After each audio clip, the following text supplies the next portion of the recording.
आज कुछ लड़कों के लिए बड़े सुलझे से लगते हैं। ये लड़के कितने अजीब हैं ना।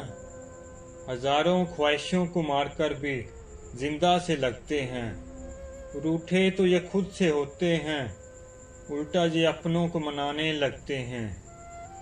दिल इनका भी मोम का है, बस ये जरा पत्थर दिल बन के रहते हैं। और दिखावे की तो खूब दाद देनी पड़ेगी, इनको कभी हाल पूछ लो।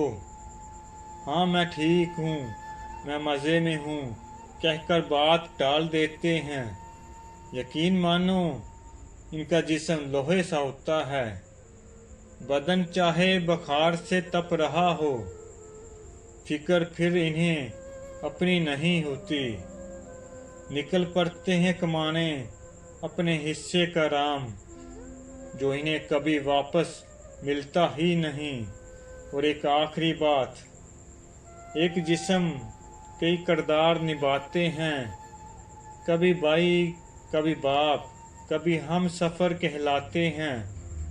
कितनी अजीब बात है, जिम्मेदारियों की बेड़ियों में गैर जिम्मेदार का जुमला पहले नजर आता है।